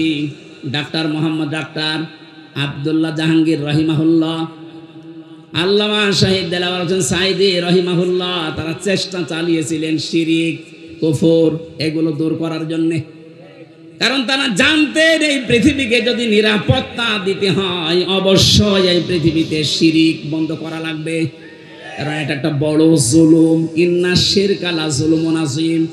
আমাদের চারিদিকে এমন এমন প্রতিবেশী আল্লাহ দিয়েছেন, সবগুলোই উল্টা পাল্টা। মায়ানমার, এই কথা বলছেন না কেন? চীন, ভারত, আর একদিকে সাগর। একটা প্রতিবেশীর ভেতরে দেখেন তো জুলুম ছাড়া, শিরিক ছাড়া আর কি আছে? আমরা যদি নিরাপত্তা এই দেশে পেতে চাই, আল্লাহর আশ্রয় ছাড়া কারো আশ্রয় নিয়ে সম্ভব হবে না। এই জন্য শিরিক বিল জাত বন্ধ করা লাগবে, শিরিক বিল সিফাত বন্ধ করা লাগবে, শিরিক বিল ইখতিয়ার বন্ধ করা লাগবে, শিরিক বিল হুকুক বন্ধ করা লাগবে। এটা তাফসীরে ইবনে কাসিরের ভেতর থেকে পড়বেন। আল্লাহ পাক বলেন, আমি আল্লাহ চাই তোমাদেরকে নিরাপত্তা দিতে। কাবা শরীফের ভেতরে আসলে যেমন নিরাপত্তা পেয়ে যাও, বাংলাদেশের 56,000 বর্গ মাইলও নিরাপত্তা পেয়ে যাবে যদি দুনিয়ায় শিরিক না থাকে। সর্বাত্মকভাবে চেষ্টা চালাতে হবে যে যেখানে আছেন, আমাদের বিশ্বাসে, আমাদের অনুভূতিতে, আমাদের পোশাকে, যে যেখানে আছে আমাদের কিন্তু শিরিক চলছে। এজন্য যখন মউতের ফেরেশতা আসে ওই সময় এসে এই কথা বলে, আল্লাযীনা তাতাওয়াফাহুমুল মালাইকাতু তাজ্জিবিনা ইয়াকুলুনা সালামুন আলাইকুম উদখুলুল জান্নাতা বিমা কুনতুম তা'মালুন। বলেন আল্লাহু আকবার। সূরা নাহালের ভেতরে আছে এটা 14 নম্বর পারা 9 নম্বর পৃষ্ঠা 9 নম্বর লাইনে আছে 32 নম্বর আয়াত। আল্লাহ পাক বলেন এই মানুষটা যখন শিরিক মুক্ত জীবন গঠন করার পরে বিছানায় পড়বে, মউতের বিছানায় আছাড় খেয়ে, ওই সময় ফেরেশতারা এসে বলবে যে তাজ্জিবিন। তাজ্জিবিন মানে শুধু পোশাক পবিত্র করা না, তাজ্জিবিন মানে শুধু শরীর পবিত্র করা না। তাজ্জিবিন শব্দের শাব্দিক অর্থ তার চিন্তা, চেতনা, বুদ্ধি, মেধা, তার ব্যবসা বাণিজ্য, কর্মজীবন, তার পরিবার, তার অর্থনীতি, সমাজনীতি সব কিছু পরিষ্কার পবিত্র, এগুলো করা লাগবে। আজ আমাদের সব কিছু পবিত্র হলেও এই দেশে এখনো পর্যন্ত অর্থনীতি পবিত্র হয়নি, সুদ দিয়ে পরিপূর্ণ। কথা বলে না কেন? যেন ঈমান বাঁচাতে হলে এই দেশে এখনো পর্যন্ত যারা সুদ থেকে মুক্ত হওয়ার জন্য চেষ্টা চালাচ্ছে, আপনি তাদের কাছে যাবেন, আমি নাম বলি না, আপনি নিজের বিবেকের কাছে প্রশ্ন করে দেখবেন যারা সুদ থেকে মুক্ত হওয়ার চেষ্টা চালাচ্ছে। আপনার এটা ঈমানের দাবি, যদি আপনি না করেন আপনি কিন্তু বিছানায় পড়ার পরে যখন ফেরেশতার কাছে ধরা খেয়ে যাবেন। তাজ্জিবিনা যারা নিজেদের পবিত্র চিন্তা, শরীর, পোশাক, ব্যবসা বাণিজ্য, পরিবার, অর্থনীতি, সমাজনীতি, রাজনীতি, ধর্মীয় নীতি যেগুলো আছে সব পরিষ্কার পবিত্র করার চেষ্টা চালাবে। ফেরেশতারা বলবে ইয়াকুলুনা সালামুন আলাইকুম, শান্তি আল্লাহ তোমার বান্দা এর উপরে আমরা বর্ষিত করছি। উদখুলুল জান্নাহ, প্রবেশ করো ওই যে জান্নাত দেখা যাচ্ছে। বিমা কুনতুম তা'মালুন, যে কাজ তোমরা করেছিলে। শিরিক মুক্ত জীবন গঠনের জন্য বহু চেষ্টা চালিয়েছিলে সমাজে, পরিবারে, রাষ্ট্রে। আজকে আল্লাহ পাক এই জন্যই তোমাকে এই জান্নাতের দরজা খুলে রেখেছে, প্রবেশ করো। জেলখানায় যাওয়ার পরে আমি এই আয়াতটার বাস্তব উদাহরণ পেয়েছি। আল্লাহ জাহান্নামের কথা পুরা কোরআনে যেখানে দিয়েছেন সেখানে দিয়েছেন জাহান্নামের দরজাগুলো বন্ধ থাকবে, আর জান্নাতের কথা যেখানে দিয়েছেন সেখানে দিয়েছেন জান্নাতের দরজা খোলা থাকবে। আমি দেখেছি জেলখানায় 24 ঘন্টা তালা লাগানো থাকে, মেন গেট, কেউ প্রবেশ করলে তাড়াতাড়ি তালা লাগিয়ে দেয়। আল্লাহ পাক বলেন জান্নাতের দরজা এরকম না, জান্নাতের দরজা ওপেন থাকবে, খোলা থাকবে, যত মানুষ আসবে তার জন্য কোনোদিন বন্ধ করা হবে না। এই জন্য আমাদের জীবনটা যেন শিরিক মুক্ত হয়। কাবা শরীফের মতো বাংলার 56,000 বর্গ মাইল আন্তর্জাতিক বিশ্বের যে চক্রান্ত চলছে, বিশেষ করে আমাদের প্রতিবেশীদের, সব কিছু থেকে যদি নিরাপত্তা পেতে চাই অবশ্যই আমাদের এই বাস্তব জীবনটা জুলুম এবং শিরিক মুক্ত করা চাই। আল্লাহ আমাদের তৌফিক দিন, বলেন আমিন। এমন রাসূলের অনুসরণের জন্য আল্লাহ আদেশ দিচ্ছেন যিনি রাসূল হয়েছিলেন কত বছর বয়সে? বলেন। এই যে তাবলীগ জামাতের ভেতরে 2 দল মারামারি করছে, সবাই বলছে আমরা নবীওয়ালা কাজ করছি না। নবীওয়ালা কাজ হবে তখন যখন তিনি দেখেন নবী হয়েছিলেন। কত বছর বয়সে? আরো জোরে বলেন। 40 থেকে 63, এই 23 বছর আপনাকে পঙ্খানো অনুসরণের মাধ্যমে দেখাতে হবে তিনি উম্মি ছিলেন। আল্লাহ পাক বলেন এই ঘোষণা আমি তাওরাতে এবং ইনজিলে লিখে দিয়েছিলাম। সূরা আলে ইমরান 3 নম্বর পারা 19 নম্বর পৃষ্ঠার 8 নম্বর লাইনে এই তথ্যগুলো আছে। লম্বা হয়ে যাচ্ছে না? না, কিছু মানুষ এই যে ওঠাউঠি করছেন, যারা উঠে তারা উঠবেই। এইভাবে কষ্ট দেওয়া ঠিক না। আমরা 11:20 বাজে 30 পর্যন্ত আমরা টাইম দিয়েছিল, আমরা মনে হয় পুরাটা শেষ করতে পারবো না, যতটুকু পারি। আগামীতে এই দর্শনা মাদ্রাসায় 28 তারিখে একটা মাহফিল নিয়েছি এই মাসে, আজকে মনে হয় 13 তারিখ না, 28 নভেম্বর রাত 9টা 9:30 ওখানে উঠবো ইনশাল্লাহ। দর্শনা মাদ্রাসায় যে আমরা যেখানে পড়তাম ওখানে কথা বলবো। এরপরে আর এইদিকে এই যে জলিলপুর মাদ্রাসায় আছে তার পরের মাসে 8 তারিখে দিনের বেলা ওটা আসর থেকে মাগরিব পর্যন্ত আমার ভেতরে ঘেমে যাচ্ছে। আমি আজকে শেষ করে দিচ্ছি, মাপসে আগামীতে কথা বলবেন ইনশাআল্লাহ। আল্লাহুম্মা আমিন।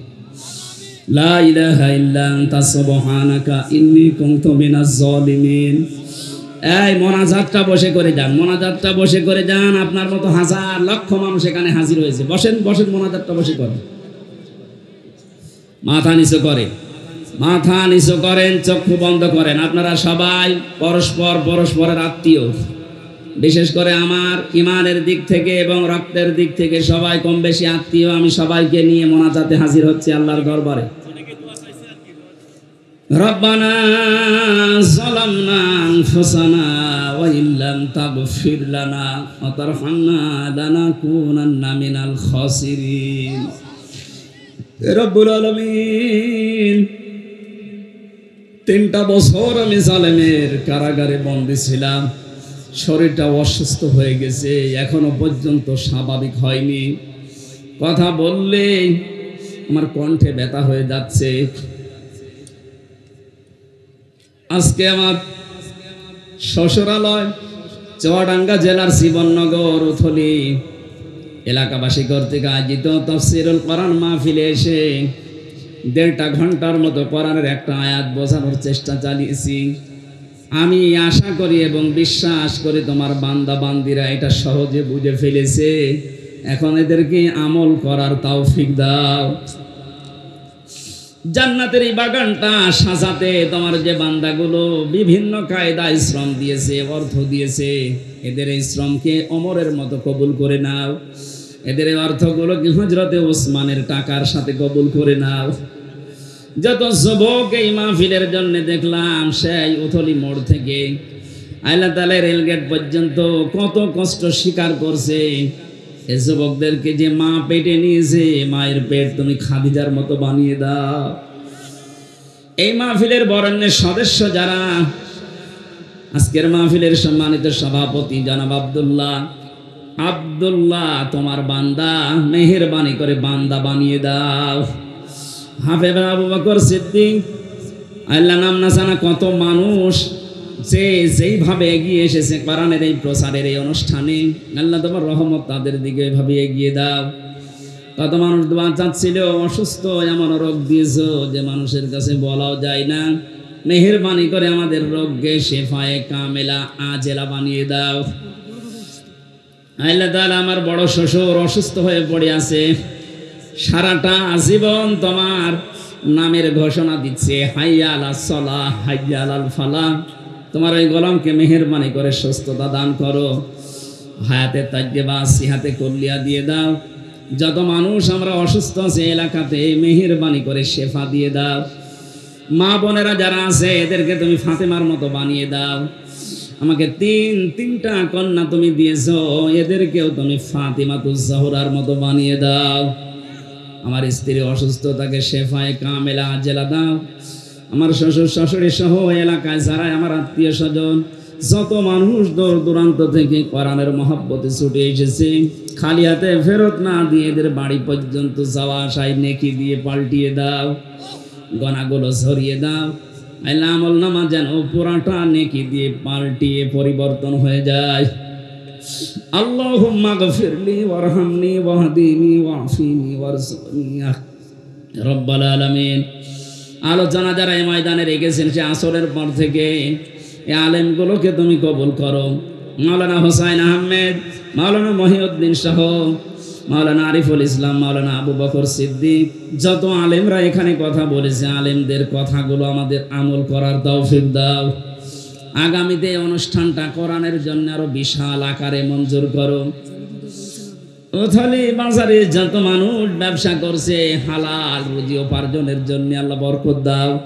আজকে যত মানুষ বিভিন্ন ব্যবসায় আঞ্জাম দিয়েছে, হালাল রুজিতে তুমি 100 গুণ বরকত বৃদ্ধি করে দাও। আল্লাহ তাআলা জনাব রুহুল আমিন, অ্যাডভোকেট রুহুল আমিন দোয়া চেয়েছে। যত মানুষ আজকে আসার সময় দোয়া চেয়েছে, মনের খবর তুমি জানো। যার যা মনের কামনা বাসনা আছে, যায় যা সেগুলো পূর্ণ করে দাও। বারাকাল্লাহু লানা ওয়া লাকুম ফিল কোরআনিল আযীম। আল্লাহ জমিনটা তুমি কোরআনের হাতে তুলে দাও। মরণ যখনই আসবে একবার হলেও যেন আমাদের এই জবানে জারি হয়ে যায় শেষ কথা, লা ইলাহা ইল্লাল্লাহু মুহাম্মাদুর রাসূলুল্লাহ। আসসালামু আলাইকুম।